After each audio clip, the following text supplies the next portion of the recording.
నమస్తే, welcome to Suman TV. Cyber నేరగాళ్లు రోజు రోజుకు రెచ్చిపోతున్నారు. సికింద్రాబాద్కు చెందిన ఒక వ్యక్తి వ్యాలెట్ నుంచి 2.2 కోట్లు కొట్టేశారు కేటుగాళ్లు. అసలు ఈ మోసాలకు ఎలా పాల్పడతారు? మోసాల బారిన పడకుండా మనం తీసుకోవాల్సిన జాగ్రత్తలేంటి? దీనిపై మనకు వివరించేందుకు ప్రస్తుతం మనతో పాటు లైవ్ కాల్లో జాయిన్ అవుతున్నారు టెక్నాలజీ ఎక్స్పర్ట్ నల్లముత్తు శ్రీధర్ గారు. వారితో మాట్లాడి మరిన్ని విషయాలు తెలుసుకుందాం. శ్రీధర్ గారు నమస్కారం అండి. నమస్తే అండి. ఎస్, క్రిప్టో కరెన్సీ అందులో భారీగా ఇన్వెస్ట్ చేసి ఒక పర్సన్ మోసపోయారు. అది కూడా 2.2 కోట్లు.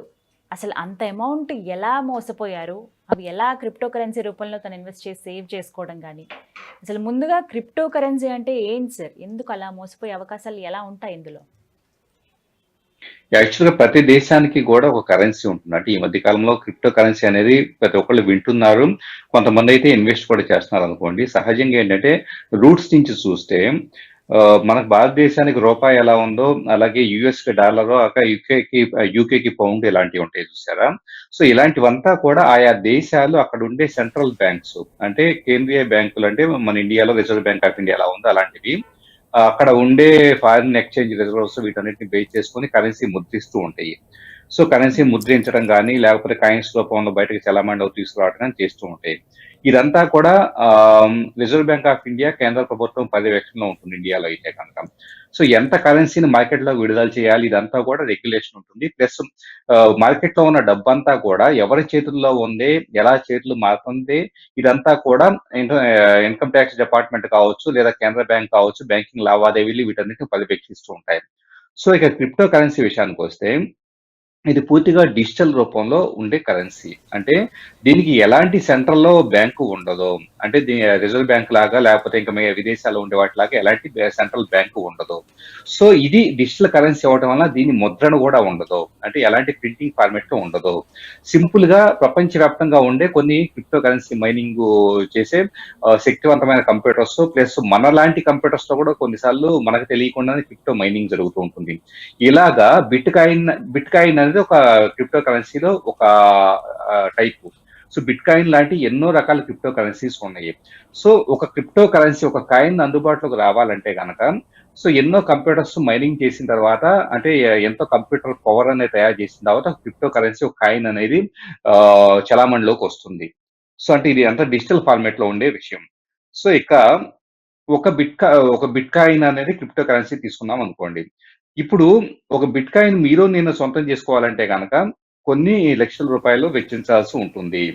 సో ఆ వెచ్చించేటప్పుడు ఇది డైరెక్ట్ గా మనం పేమెంట్ చేసి కొనుక్కోవడానికి పద్ధతి ఏంటంటే కొన్ని రకాల అప్లికేషన్స్ గూగుల్ ప్లే స్టోర్ లోను, యాపిల్ యాప్ స్టోర్ లోను బిట్ కాయిన్ ఎక్స్చేంజ్ అప్లికేషన్స్ ఉంటాయి. బిట్ కాయిన్ కి అయితే కనుక, మిగతా క్రిప్టో కరెన్సీస్ కి అయితే వేరే అప్లికేషన్స్ ఉంటాయి.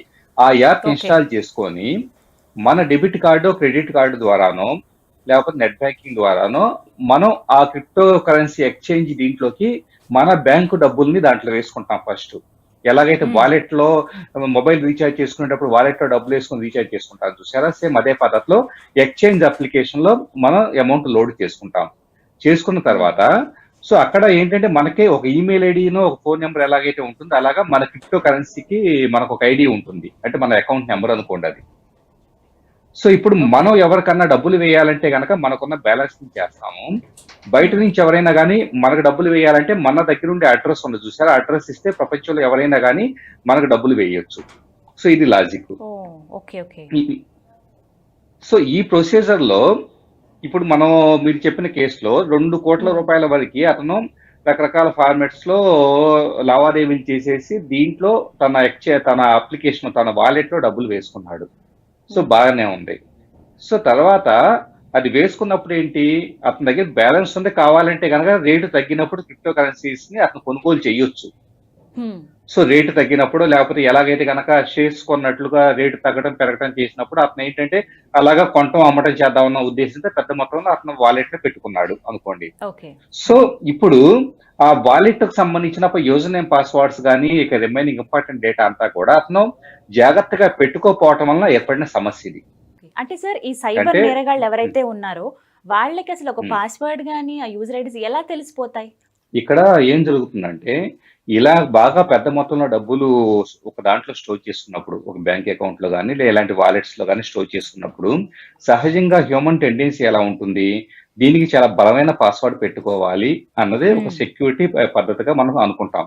సో చాలా పొడుగ్గా ఉండేది, చాలా లెంతీగా ఉండే అన్ని ఆల్ఫాబెట్స్ అలాగే నంబర్స్ కలిపిన అలాగే క్వెషన్ మార్క్స్ ఇలాంటి స్పెషల్ క్యారెక్టర్స్ ఉన్న పాస్వర్డ్ పెట్టుకుంటాం. సో మనం ఏమనుకుంటాం మన పాస్వర్డ్ చాలా సెక్యూర్డ్ గా ఉంది, చాలా బలమైన పాస్వర్డ్ పెట్టుకున్నాము అని చెప్పేసని. ఇప్పుడు అంతవరకు బాగానే ఉంది. నెక్స్ట్ చేసే మిస్టేక్ ఏంటంటే మనం పెట్టుకున్న పాస్వర్డ్ మనకే గుర్తుండదు. సో మన ఫోన్‌లో ఎక్కడో టెక్స్ట్ ఫార్మాట్‌లోనో మన జీమెయిల్‌లో ఎక్కడో దాన్ని సేవ్ చేసుకుంటాం. సో హ్మ్. ఫలానా బి బిట్‌కాయిన్ వాలెట్ యొక్క పాస్వర్డ్ ఇది అని చెప్పేసని మనం మన జీమెయిల్‌లో మనకు మనమే మెయిల్ పెట్టుకొని సేవ్ చేసుకుంటాం. ఇప్పుడు ఎవరైనా హ్యాకరు ఈ వ్యక్తి యొక్క జీమెయిల్ అకౌంట్ హ్యాక్ చేశాడు అనుకోండి, ఏదో హ్మ్. ఒక పద్ధతిలో. ఆటోమేటిక్‌గా ఇతను ఇలా సేవ్ చేసుకున్న అన్ని పాస్వర్డ్‌లు అతను తెలుసుకోగలుగుతాడు.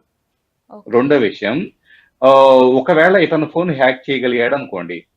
అంటే హ్యాక్ హ్మ్. చేయడానికి చాలా పద్ధతులుంటాయి. అంటే వీళ్ళేదో లింక్‌ని క్లిక్ చేయడం దగ్గర నుంచేసి ఆన్‌లైన్‌లో పోర్న్ చూడటం కావచ్చు, లేకపోతే గనక పైరేటెడ్ సినిమాలు ఇలాంటివి డౌన్‌లోడ్ చేసుకున్నా గానీ, ఇలాగ ఎన్నో పద్ధతుల్లో హ్యాక్ చేస్తారు. ఇప్పుడు ఇతని ఫోన్ మీద యాక్సెస్ వచ్చింది అనుకోండి ఒక హ్యాకర్‌కి. ఇతను నేను గుర్తుపెట్టుకోవాలన్న ఉద్దేశ్యంతో విడిగా సేవ్ చేసుకున్న పాస్వర్డ్ కూడా హ్యాకర్ కంట్లో పడిపోతుంది. సో, హ్మ్. అతను ఈజీగా యాక్సెస్ చేయగలుగుతాడు. అంటే మేము బలమైన పాస్వర్డ్ పెట్టుకున్నాం అని చెప్పేసని ఎంత జాగ్రత్తగా ఉన్నారో, సేమ్ దాన్ని కరెక్ట్‌గా సేవ్ చేసుకోకుండా ఎక్కడ పడితే అక్కడ సేవ్ చేసుకోవటం వలన సేమ్ అంతే మిస్టేక్ చేస్తూ ఉంటారు. అందువలన హ్యాక్ అవుతూ ఉంటాయి. ఓకే. ఇప్పుడు అమౌంట్ అనే కన్నా కూడా ఇప్పుడు 2.2 కోట్లంటే చిన్న మొత్తం కాదు సార్. ఇవి రికవర్ యాహ్! అవుతాయా? హ్మ్. ఎందుకంటే నార్మల్ కరెన్సీ రూపంలో ఉండవు అంటున్నారు కాబట్టి, ఎలా రికవర్ చేస్తారు? యాహ్! అంటే కంప్లెయింట్ అయితే ఆయన ఇచ్చారు. యాహ్! ఎలా అంటే ఈ ఇన్వెస్టిగేషన్ ప్రాసెస్ అనేది ఎలా జరుగుతుంది? నార్మల్ బ్యాంకింగ్ లావాదేవీలు ఎప్పుడైనా గానీ దీనికొక రిజర్వ్ బ్యాంక్ ఆఫ్ ఇండియా సర్క్యులర్‌ని ప్రస్తావించాల్సి ఉంటుంది. దాదాపు 2019 ప్రాంతంలో రిజర్వ్ బ్యాంక్ ఆఫ్ ఇండియా తన అధికారిక సైట్‌లో ఒక సర్క్యులర్ పెట్టింది. ఏమంటే రిజర్వ్ బ్యాంక్ ఆఫ్ ఇండియా ఏ మాత్రం కూడా డిజిటల్ కరెన్సీస్‌ని, క్రిప్టో కరెన్సీస్‌ని సపోర్ట్ చేయటం లేదు. అలాగని మేము ఇప్పుడైతే బ్యాన్ చేయట్లేదు. కానీ మీరు మీ సొంత రిస్క్ మీద లావాదేవీలు చేసుకోండి. సో, అక్కడ మీకేమైనా నష్టం ఏర్పడినా, మోసపోయినా కూడా మేము ఎలాంటి బాధ్యత వహించము. అలాగే మేము ఎలాంటి సహకారం అందించము అని చెప్పేసి రిజర్వ్ బ్యాంక్ ఆఫ్ ఇండియానే ఏకంగా ఒక సర్క్యులర్ రిలీజ్ చేసింది. ఈ విషయం ప్రతి ఒక్కళ్ళు క్రిప్టో కరెన్సీస్‌లో ఇన్వెస్ట్ చేయాలనుకునే వాళ్ళు ఖచ్చితంగా గుర్తుపెట్టుకోవాలి. ఎందుకంటే ఏదో రేపు పోలీసులు కేసు పెడితే గనక డబ్బులు వెనకొస్తాయో, లేదా రిజర్వ్ బ్యాంక్ ఆఫ్ ఇండియా వెనక డబ్బులు తెస్తుందో అని చెప్పేసని భ్రమల్లో బతకొద్దు. సో, ఇక్కడ ఇండియాలో క్రిప్టో కరెన్సీస్‌కి ఎలాంటి సపోర్టు లేదు. సరే ఇక్కడ ఈ పర్టిక్యులర్ విక్టిము తను ఏదో ఆశ కొద్దీ ఒక కేస్ పెట్టాడు కానీ, ఇన్వెస్టిగేషన్ అనేది సాగదు. ఎందుకంటే క్రిప్టో కరెన్సీస్‌కి ఒక బ్యాంకు లాగా సెంట్రల్‌లో ఆఫీస్ ఉండదు. అంటే మనకి ఎస్‌బీఐయో, హెచ్‌డీఎఫ్‌సీనో ఇలాంటివి ఉన్నాయనుకోండి. కొంతమంది స్టాఫ్ పనిచేయడం కావచ్చు, సెంట్రల్ ఆఫీస్ ఉండటం కావచ్చు, ఎక్కడెక్కడి నుంచి లావాదేవీలు ఎలా జరిగినాయి అని చెప్పేసని కావచ్చు. ఇదంతా ట్రాక్ చేయడానికి ఒక మెకానిజం ఉంటుంది. కానీ క్రిప్టో కరెన్సీస్‌కి అలాంటి మెకానిజం ఏది ఉండదు. సో, క్రిప్టో కరెన్సీస్ వాళ్ళకి గవర్నమెంట్స్ కూడా ఆర్‌బీఐ గాని, అలాగే పోలీస్ డిపార్ట్‌మెంట్ గాని ఎలాంటి లెటర్స్ అఫీషియల్‌గా రాయరు. సో, అక్కడి నుంచి ఇన్ఫర్మేషన్ కూడా ఈజీగా రాదు. సో, ఈ నేపథ్యంలో అతను పూర్తిగా రూ. 2.2 కోట్ల పోగొట్టుకున్నట్లుగానే మనం భావించాలి. కానీ సార్ ఎవరు ఈ మోసానికి పాల్పడ్డారు అనేది తెలుస్తుందా? ఆ ఇన్ఫర్మేషన్ కూడా తెలీదా? ఏమాత్రం తెలీదు. ఎందుకంటే ఇతను ఏ సందర్భంలో ఎలాగా హ్యాకర్ ఇతని ఫోన్‌లోకి ఎంటర్ అయ్యాడు అన్నదే. ఇతను ఏ హ్మ్. మిస్టేక్ చేసున్నాడు, ఎలాంటి లింక్‌లు క్లిక్ చేసున్నాడు, లేదా ఇతను ఫోన్ ఎక్కడన్నా పెట్టేసి వెళ్తే గనక ఎవరన్నా ఫిజికల్ యాక్సెస్‌లో తీసుకొని అలా చేశారా? ఇలాంటి అంతా కూడా డిజిటల్ ఎవిడెన్స్ ఎప్పుడూ కూడా ఆ ఎవిడెన్స్ సేకరించినప్పుడు అంటే సహజంగా ఏంటంటే ఇతని పాస్వర్డ్ నెల రోజుల క్రితం ఎప్పుడో సేకరించబడి ఉంటుంది. కానీ నేరం మాత్రం నెల రోజుల తర్వాత చేయబడుతుంది. ఈ నెల రోజుల్లో చాలా చాలా మార్పులు జరిగిపోతాయి. కాబట్టి ఇన్వెస్టిగేషన్ ఏమన్నా చేయాలనుకున్నా కానీ పోలీసులు సరే పాపం 2.2 కోట్లు కదా అని చెప్పేసి జాలి పడేసి ట్రై చేసినా కూడా ఏ మాత్రం ఇది ఎవరు తస్కరించున్నారు పాస్వర్డ్ అని చెప్పేసి తెలుసుకునే స్కోపే ఉండదు. సో, అందుకనే డిజిటల్‌గా ఏదైనా ఇన్వెస్ట్ చేసేటప్పుడు ఒకటికి 10 సార్లు యెస్. ఆలోచించాల్సి ఉంటుంది. సెక్యూరిటీ పరంగా చాలా జాగ్రత్తగా ఉండాలి. లేకపోతే కష్టపడి సంపాదించిన డబ్బంతా పోయే ప్రమాదం ఉంది. సో, చివరిగా ఏం చెప్తారు సార్? అంటే ఖచ్చితంగా మనం జాగ్రత్త వహించాల్సింది ఇదంతా ఓకే. బట్ ఇప్పటికీ చాలామందేంటంటే మన ఫోన్ చాలా సెక్యూర్‌గా ఉంటుంది కదా! మనకు సంబంధించిన యూజర్ నేమ్, పాస్వర్డ్, ఐడీస్ ఇవన్నీ కూడా మనం సేవ్ చేసుకోవచ్చని భావిస్తూ ఉంటారు. అలాంటి వాళ్ళకి ఏమని సజెస్ట్ చేస్తారు సార్ ఒక ఎక్స్‌పర్ట్‌గా? ఇలాంటి వాటికన్నిటికీ కూడా స్ట్రాంగ్ పాస్వర్డ్ ఇక్కడ మనకి ఈ విక్టిమ్ విషయంలో పాస్వర్డ్ కాంప్రమైజ్ అయింది కాబట్టి మీకు లాస్ట్ పాస్ కానీ 1 పాస్వర్డ్ కానీ ఇలాంటి ఎస్టికీ పాస్వర్డ్ అని ఇలాంటి కొన్ని పాస్వర్డ్ మేనేజర్ అప్లికేషన్స్ ఉంటాయి. సో వాటిలో అవి పూర్తిగా ఎన్క్రిప్ట్ అయి ఉంటాయి. సో వాటిలో డేటా సెక్యూర్డ్ గా ఉంటుంది. సో అలాంటి వాటిల్లో పాస్వర్డ్ అంటే మనకు గుర్తుండదని చెప్పేసి మన మెయిల్కే మనం పంపించుకోవటము ఇలాంటివి కాకుండా ఒక పాస్వర్డ్ మేనేజర్ యాప్ ఇన్స్టాల్ చేసుకొని దాని మాస్టర్ పాస్వర్డ్ ఒకటి చాలా జాగ్రత్తగా గుర్తుపెట్టుకోండి. దాన్ని కూడా మళ్ళీ ఎలాగే సేవ్ చేసుకుంటే కరెక్ట్ కాదు. ఆ ఒక్కటి మీరు ఎక్కడన్నా కానీ పేపర్ మీద రాసి మీ బీరువాలో కానీ ఎక్కడన్నా ఫిజికల్ గా పెట్టుకుంటే కనుక ఆటోమేటిక్ గా మీ పాస్వర్డ్ సేఫ్ గా ఉంటాయి, అలాగే మీ బ్యాంక్ అకౌంట్స్ సేఫ్ గా ఉంటాయి. ప్లస్ ఇలాంటి అప్లికేషన్స్ లో ఆన్లైన్ బ్యాంకింగ్ కానీ ఇలా క్రిప్టో కరెన్సీస్ అప్లికేషన్స్ లో కానీ సెక్యూరిటీ అనే సెక్షన్ లో ఎక్స్ట్రా ఆప్షన్స్ ఏమైనా ఉంటే కనుక ప్రతిదాన్ని ఎనేబుల్ చేయండి. అంటే మన అకౌంట్ మరింత స్ట్రెంథెన్ చేసుకోవాల్సిన అవసరం కూడా ఉంది.